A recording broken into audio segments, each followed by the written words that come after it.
नमस्कार, देश दरबार न्यूज़ चैनल पर आपका स्वागत है। आज बात करेंगे एक ऐसे बड़े वीर की जो 13 दिसंबर 2025 को मूर्ति अनावरण किया जा रहा है। ऐसा क्षेत्र जहां नाम लेते ही अपना रूह कांप जाता है, बाकासर। बाकासर धरती पर 13 दिसंबर को भारत के रक्षा मंत्री राजनाथ सिंह, राजस्थान के उप मुख्यमंत्री दिया कुमारी और भारत सरकार के केंद्रीय मंत्री गजेंद्र सिंह शेखावत, कई राष्ट्रीय हस्तियां 13 दिसंबर को 10 बजे मूर्ति अनावरण का कार्यक्रम रखा गया। इस भव्य और दिव्य कार्यक्रम के अंदर शामिल होने वाले पश्चिमी राजस्थान के तमाम लोगों को बुलाया।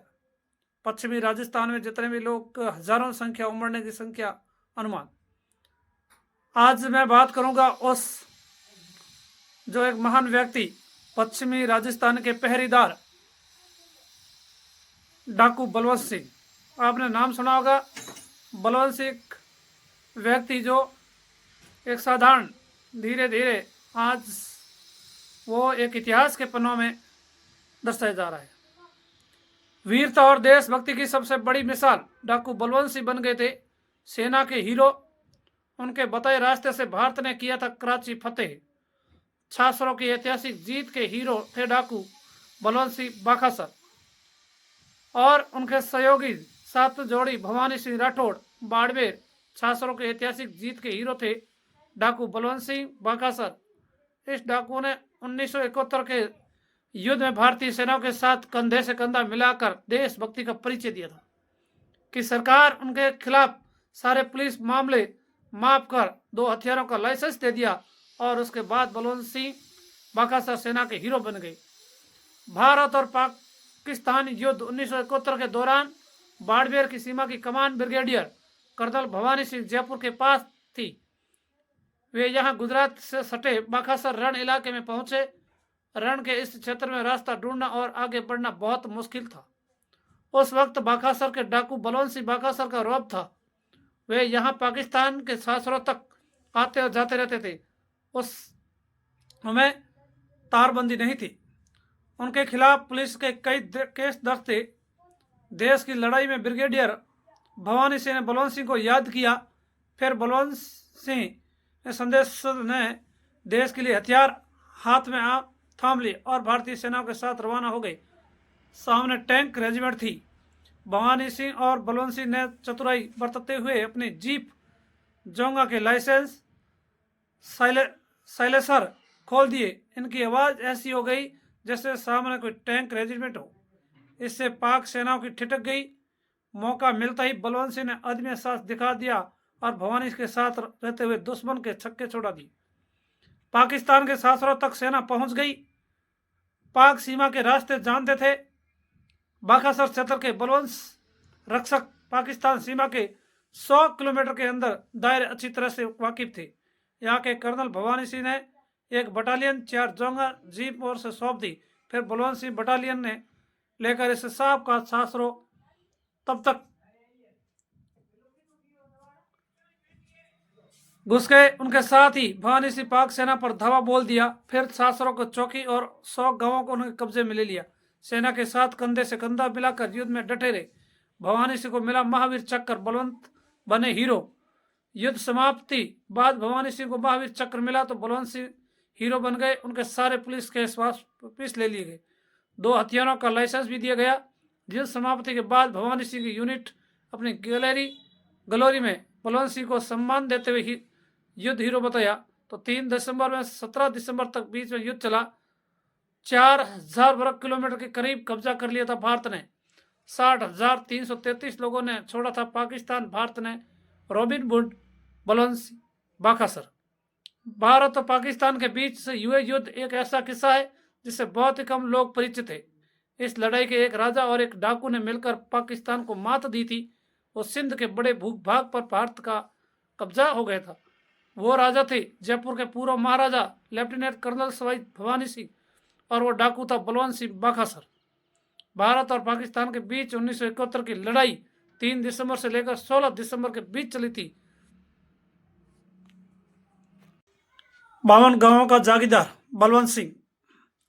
जब भारत और पाकिस्तान के बीच 1971 की लड़ाई हुई 3 दिसंबर से 16 दिसंबर के बीच चली थी, महाराजा को पता चला कि सेना थार रेगिस्तान की भूल भुलैया में फंस सकती है। जबकि डाकू बलवंत सिंह इस इलाके के अच्छी तरह से वाकिफ थे। उन्होंने डाकू बलवंत सिंह से मदद मांगी। उस समय बलवंत सिंह के रूप में डाकू हथियार और लूटपाट दर्जनों मुकदमे दर्ज किए थे। बलवंत सिंह ने भारत और पाकिस्तान दोनों के सीमावर्ती इलाकों में था। बलवंत सिंह पाक सीमा में 100 किलोमीटर दायरे में बहुत अच्छी तरह वाकिफ थे। महाराजा द्वारा प्रेरित करने पर डाकू बलवंत सिंह सेना को मदद करने के लिए तैयार हो गए, लेकिन सवाई भवानी सिंह के इस प्रस्ताव से राजस्थान के मुख्यमंत्री बरकतुल्लाह खान सहमत नहीं थे। बरकतुल्लाह खान भी जानते थे कि बलवंत सिंह का सहयोग महत्वपूर्ण होगा, लेकिन उनका पता था ऊपर से लगे केस वापस लेने होंगे, जिससे उनके मुस्लिम कार्यकर्ता नाराज हो जाएंगे, क्योंकि बलवंत सिंह गो हत्यारों पर बहुत सख्त थे। लेकिन सवाई भवानी सिंह ने जोर देने पर मजबूर होकर मानना पड़ा। बलवंत सिंह ने साफ कह दिया कि जिस तरह मैं कहूँ वैसे ही करना होगा, और एक बार लड़ाई शुरू हो जाने के बाद मेरे ऊपर कोई पीछे हटने का दबाव नहीं डालेगा। सेना की उसी ब्रिगेड के पास टैंक नहीं थे, लेकिन केवल कुछ जोंगा जीपें थी। राजा भवानी सिंह ने बलवंत सिंह को सेना के एक बटालियन का गोला बारूद के साथ 4 जोंगा जीप और एक हैंड ओवर कर दी थी, हाथों हाथ सौंप दी। बलवंत सिंह ने अपने डाकू साथियों को बुला लिया और उन्होंने भवानी सिंह को सलाह दी गई थी, आप जीपों के साइलेंसर निकालकर पाकिस्तान चौकी पर दूर से हमला करते हुए आगे बढ़िए। ऐसा कहने से दुश्मन को लगेगा कि भारत में टैंकों के साथ हमला किया है। ऐसा करने से पाकिस्तान भ्रम में आ जाएगा और उनके लगा कि भारत की सेना ने टैंकों के साथ हमला कर दिया।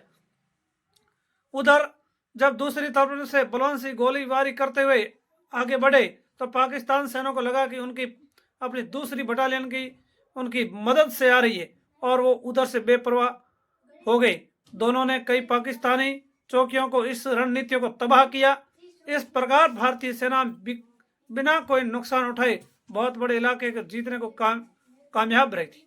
7 दिसंबर की रात को बलवंत सिंह अपनी बटालियन को लेकर पाकिस्तान के छाछरो गांव तक घुस गए थे। दूसरी तरफ भवानी सिंह ने भी धावा बोल दिया था। इस हमले में बहुत सारे पाकिस्तानी मारे गए और बाकी अपनी जान बचाने के लिए भाग खड़े हुए थे। सुबह 3 बजे उन्होंने पाकिस्तान की छाछरो चौकियों तक 100 गांवों तक कब्जा जमा लिया था। यह भारत की पाकिस्तान पर बहुत बड़ी जीत थी। युद्ध की समाप्ति तक सिंध ने 100 गांवों पर भारतीय सेना और बलवंत सिंह बाकासर को डाकू साथियों का कब्जा बना रहा।